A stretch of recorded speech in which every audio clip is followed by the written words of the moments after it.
Hello, I'm Ryan, Superintendent of the Corvallis School District. And with me today is Kim Patten, Director of Operations. We are providing information that will be shared at our listening sessions this fall related to school consolidation. Much of the information here will be similar to what you saw or heard if you listened to the board meeting that happened last Thursday. If that's the case, you can always go to the end of this recording. There will be a QR code where you can add additional ideas or suggestions, similarly to what we will do at the upcoming listening session. So we're trying to provide one more opportunity for folks who cannot attend the listening sessions to have the opportunity to hear the presentation and to provide us with input. So that is the plan for the next 30 minutes.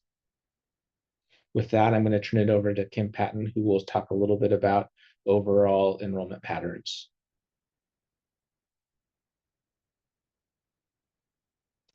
So our long-range facilities planning committee convened last spring, and we reviewed enrollment and demographics of our community. We looked at the condition of our facilities, and we looked at building capacity. And we're going to start today with talking about historical enrollment. So on this graph, we can see the line indicating enrollment since 1959 when our school district incorporated. In 1959, we had about 4,500 students. We had 10 elementary schools, 1 middle school, and 1 high school. And then you can see as enrollment increased, we built new schools. And in about 1970, right as we were opening Crescent Valley High School, enrollment started to drop again. And we closed some schools. We climbed and we dropped. And so you can see this over time, enrollment increases and decreases, and we open and close schools. And to the right, here we are in 2025, where we are at about little more than 5,500 kids. And we have 8 elementary schools, 2 middle schools, and 2 high schools. And you can see enrollment's continuing to decline, and it won't be long until we're back to that 4,500 kids when we incorporated in 1959. So here on our district-wide capacity summary, there's a few things on this chart I want to point out. So we have all of our schools along the left side. We have our total facility condition index, which is our next column, and it indicates that all of our schools are in fair or good condition. 2 that are in fair condition are Crescent Valley High School and College Hill High School. So we are really proud to have all of our buildings in such good condition. The next column is our building capacity, and that basically takes all of our classrooms and gives them a number of students per classroom. So at elementary, we use the number 27 kids per classroom, at middle school, 29 kids per classroom, and at high school, 31 kids per classroom. So with that, we did keep some classrooms out that are for building level programming. And so this is what we think we can fit in every elementary school. We also have district level programming, which is our specialty programs, our life skills programs, social emotional growth programs, classrooms dedicated for English language development, and our WINGS program. So I want to point out that at the elementary level, before we use our specialty classrooms, we have 3,422 capacity for 3,422 students. If we take away the classrooms needed to support specialty classrooms, we can support 3,233. And our projected enrollment for this school year was 2,221, leaving our elementary schools at just 69% capacity. The conclusions of our long-range committee, we have presented these at both board meetings. And I just wanted to highlight that the declining enrollment over the next 10 years will result in underutilization of our facilities. That is the main conclusion that our committee came up with, and something that has led to our board asking for a recommendation. So at our board retreat in August, our school board asked me to come back with a proposal related to school consolidation. And one of the things that I did, along with the team here at the district office, was focus on what are key considerations that need to be taken into account as we think about consolidation efforts.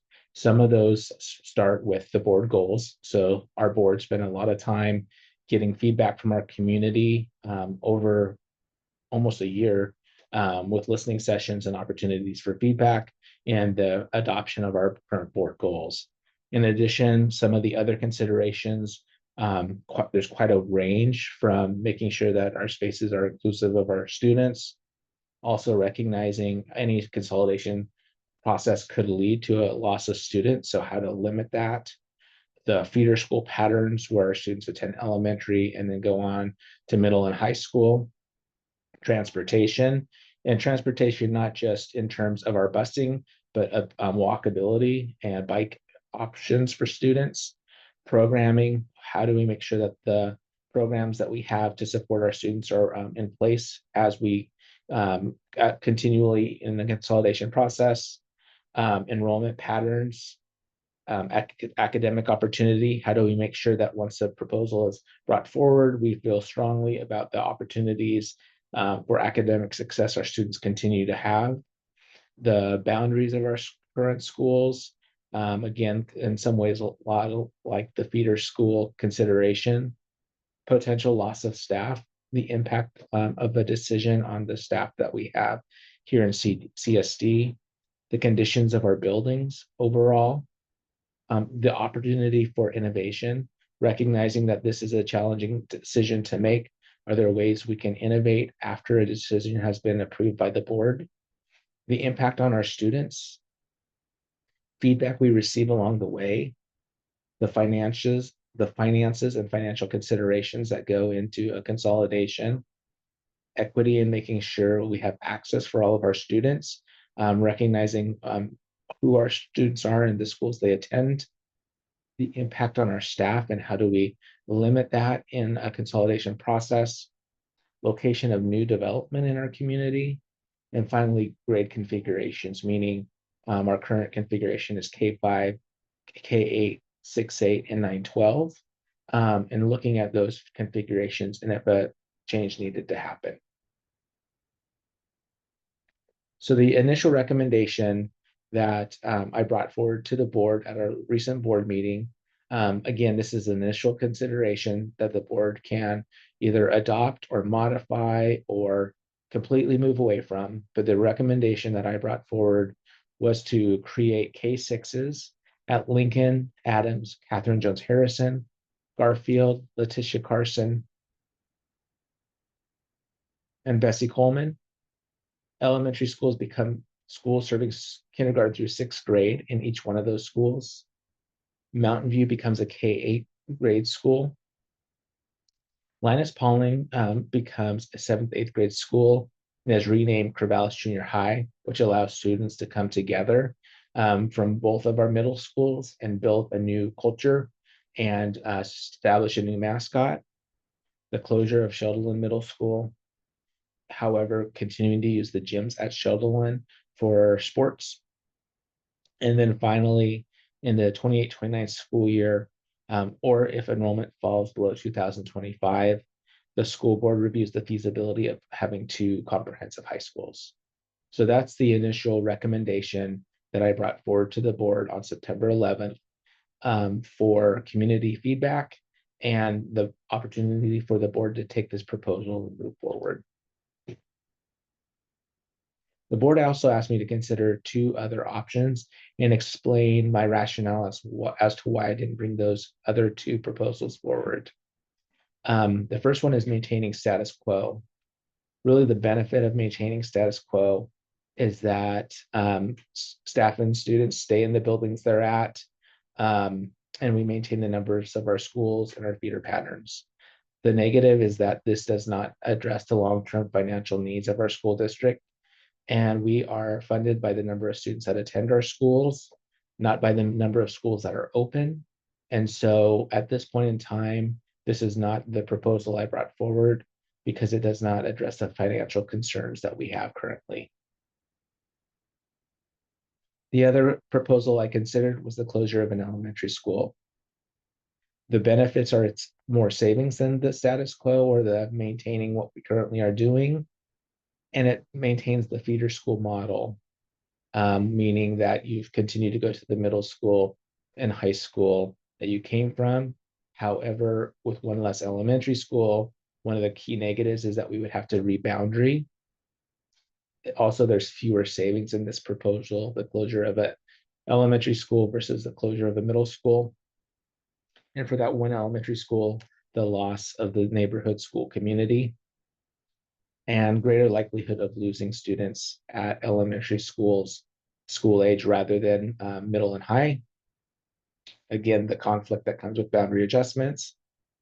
Innovation is still possible, but maintaining those grade bands like we currently have doesn't necessarily lead to innovation in our teaching and learning. And so those are the negatives. So it was not proposed as a proposal to move forward because of limited cost savings, uncertain impact of boundary adjustments, and because of the limited savings, we would potentially have to do make an additional change for the a future school year. So those are the reasons why that option did not come forward. In terms of the proposal and the financial implications of it, the proposal would require 11.28 full-time positions less than maintaining status quo, or about 2.8%. It also reduces the amount spent per student, not in terms of the quality of what they're receiving now, but just the overall savings, but calculated per student. And overall, it saves us $1.87 million or 3.4% in this proposal. So what we know is that this proposal alone doesn't address all of our financial concerns. It addresses a component of a larger plan. So as you can see in the chart on the left, consolidation savings are about 1.87 million. And we recognize that while we're early in the year, we haven't got to the 10-day enrollment drop for students who haven't attended the first 10 days. We're anticipating that we will still need to make a reduction of approximately $2 million for the upcoming school year. So again, this proposal does not address all of our financial concerns, but it's a part of a larger proposal, long-term plan of consolidation and savings and funding. I've made a couple, or need to make a couple of clarifications. The report went out on the Friday prior to the board meeting, and there were some questions that community raised, and so I wanted to address those that I'm able to address now. The proposed changes are for next school year, with the exception of coming back to the table to address 2 high schools in the future. At the same time, reviewing the proposal around 2 high schools is not a decision at this point in time, other than to come back to the table to discuss the ability to maintain 2 high schools. I think it's important to know that no decision has been made at this point in time. It is just a timeline proposal because we understand there's been a lot of questions about Crescent Valley, and so we wanted to mark a timeline. Next year's Sheldon 7th and 8th graders would head to Corvallis Junior High. That also means that students who live in the Mountain View boundary will not be required to head back to Mountain View for 8th grade. Rather, they could go to Corvallis Junior High.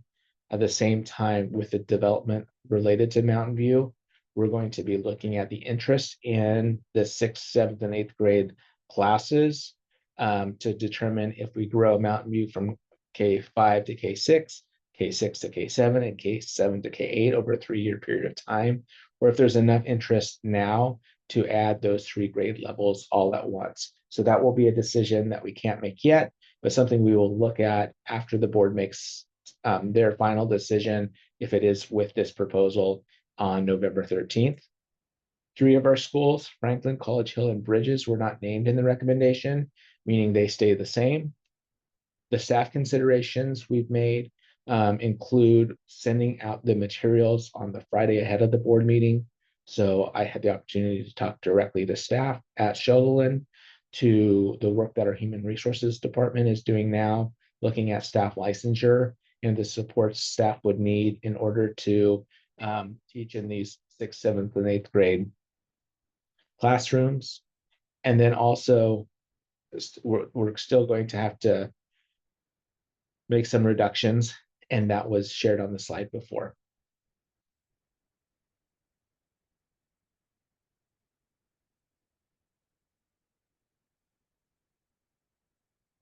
While this work of consolidation is going on, we have also brought together teachers from across our district, as well as a couple of board members and some of our building leaders to talk about what are the innovative practices we want to work to develop in the midst of consolidation process. So thinking about the changes that are proposed in the proposal I brought forward, what does it look like to have 6th grade in a K6? What does it look like to have a junior high school? What does it look like to build another K8 in our district? And what are some of the benefits and opportunities that come with those changes? So the innovation team is meeting through this school year and next school year, keeping in mind that a decision will be made and changes will happen for next school year. And at the same time, in the midst of that, how do we continue to move forward with innovative practices and answer questions that our community brings forward in areas such as the topic of rigor? So that group is going to continue to meet over a 2-year period of time, while a decision around consolidation will happen by the middle of November. The goal would be that this innovation team would continue to meet for the upcoming 2 years. Again, with regards to our timeline, we are now having this information will go out to you after the first 2 listening sessions have happened, but with plenty of time to give us feedback. We have several upcoming board meetings. I'm doing superintendent chats with staff, again, all in the hopes of being transparent and sharing information in order for you to give us feedback. Here is the QR code to provide us with that feedback. Again, the slides that I just shared will be shared at each of the listening sessions with the same questions in the QR code in order for you to give us feedback. So whether or not you're able to attend a listening session in person or not, we felt like it was an important opportunity to share with you so you can again give us and share your ideas. As you continue to engage in this process and engage our board, keep in mind that you can email our school board or send us letters. That information is available to you as you continue to support our efforts in this consolidation process. That's the conclusion of our slides. Thank you for watching and continue to stay engaged in this process. Take care.